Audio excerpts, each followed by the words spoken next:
Hai semua.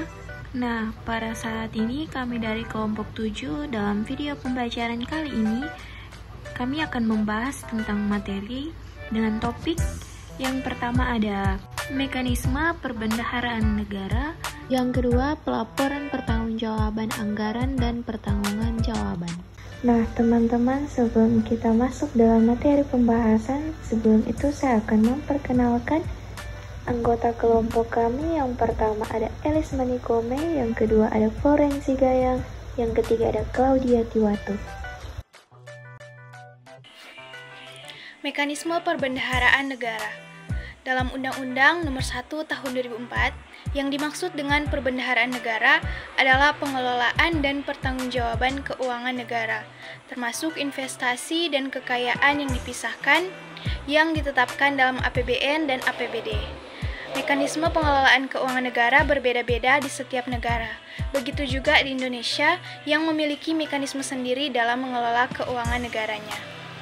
Berdasarkan Undang-Undang Nomor 17 Tahun 2003 tentang Keuangan Negara, yang dimaksud dengan keuangan negara adalah semua hak dan kewajiban negara yang dapat dinilai dengan uang, serta segala sesuatu, baik berupa uang maupun berupa barang, yang dapat dijadikan milik negara berhubungan dengan pelaksanaan hak dan kewajiban tersebut.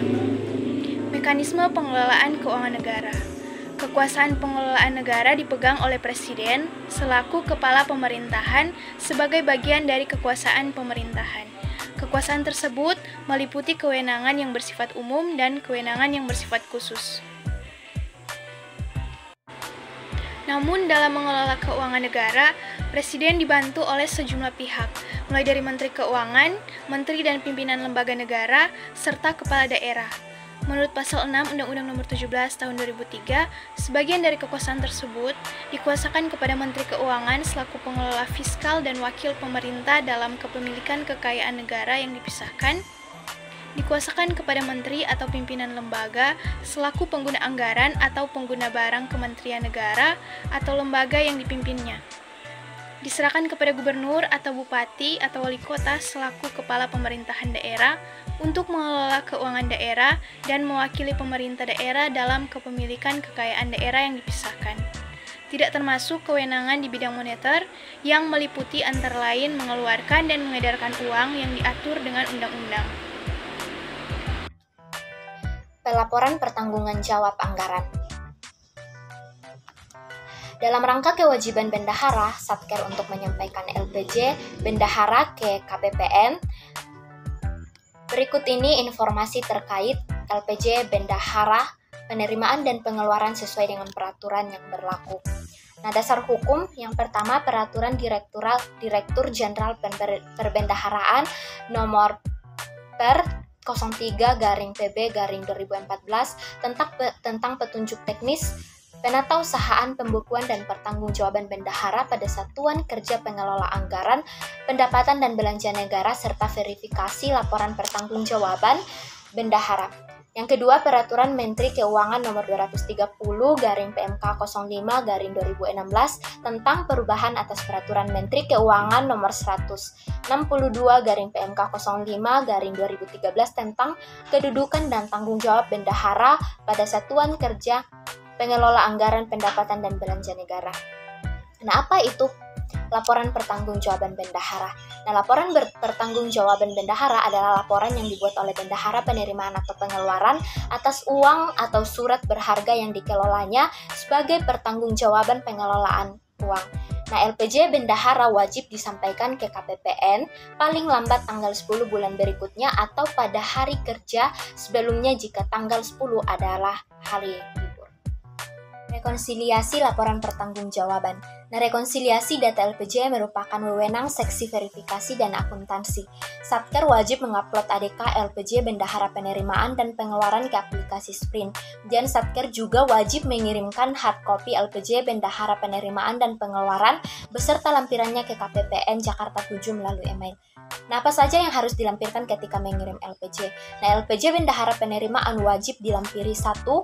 LPJ bendahara penerimaan sesuai format lampiran 8/01 per03/PB/2014. Yang kedua, daftar rincian saldo rekening. Yang ketiga, rekening koran. Yang keempat, berita acara pemeriksaan kas dan rekonsiliasi. Yang kelima, konfirmasi penerimaan negara yang diterbitkan oleh KPPN. Nah, LPJ bendahara pengeluaran wajib dilampiri 1. LPJ bendahara pengeluaran sesuai format lampiran 9/03/PB/2014. 2. Daftar rincian saldo rekening. Yang ketiga, rekening koran. Yang keempat, berita acara pemeriksaan kas dan rekonsiliasi. Yang kelima, konfirmasi penerimaan negara yang diterbitkan oleh KPPN. Nah, sanksi. Apabila Satker tidak menyampaikan LPJ bendahara ke KPPN sampai dengan tenggat waktu yang telah ditentukan, maka Satker akan dikenakan sanksi administrasi berupa pengembalian surat perintah membayar atau SPM UP atau TUP atau GUP dan SPM LS bendahara yang diajukan sampai dengan dipenuhinya kewajiban tersebut. Pertanggungan jawab. Pertanggungan jawab keuangan negara adalah kewajiban pemerintah untuk melaksanakan pengelolaan keuangan negara secara tertib, taat pada peraturan perundang-undangan, efisien, ekonomis, efektif, dan transparan dengan memperhatikan rasa keadilan dan kepatuhan. Salah satu upaya konkret untuk mewujudkan transparansi dan akuntabilitas pengelolaan keuangan negara adalah penyampaian laporan pertanggungjawaban keuangan pemerintah yang memenuhi prinsip-prinsip tepat waktu dan disusun dengan mengikuti standar akuntansi pemerintah yang telah diterima secara umum. Nah, dalam undang-undang ini ditetapkan bahwa laporan pertanggungjawaban pelaksanaan APBN dan APBD disampaikan berupa laporan keuangan yang setidak-tidaknya terdiri dari laporan realisasi anggaran, neraca, laporan arus kas, dan catatan atas laporan keuangan yang disusun sesuai dengan standar akuntansi pemerintah. Nah, laporan keuangan pemerintah pusat yang telah diperiksa oleh Badan Pemeriksaan Keuangan harus disampaikan kepada DPR selambat-lambatnya 6 bulan setelah berakhirnya tahun anggaran yang bersangkutan. Demikian pula laporan keuangan pemerintah daerah yang telah diperiksa oleh Badan Pemeriksa Keuangan harus disampaikan kepada DPRD selambat-lambatnya 6 bulan setelah berakhirnya tahun anggaran yang bersangkutan.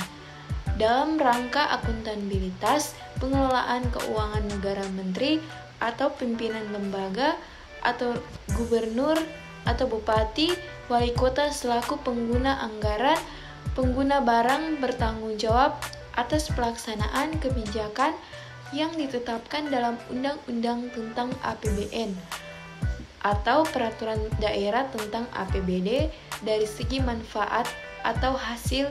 Nah, sedangkan pimpinan unit organisasi Kementerian Negara atau lembaga yang bertanggung jawab atas pelaksanaan kegiatan yang ditetapkan dalam Undang-Undang tentang APBN, demikian pula Kepala Satuan Kerja perangkat daerah bertanggung jawab atas pelaksanaan kegiatan yang ditetapkan dalam Peraturan Daerah tentang APBD dari segi barang dan atau jasa yang disediakan. Sebagai konsekuensinya, dalam undang-undang ini diatur sanksi yang berlaku bagi menteri, pimpinan lembaga atau gubernur, bupati, wali kota, serta pimpinan unit organisasi Kementerian Negara, lembaga, satuan kerja perangkat daerah yang terbukti melakukan penyimpangan kebijakan kegiatan yang telah ditetapkan dalam Undang-Undang APBN, Peraturan Daerah tentang APBD.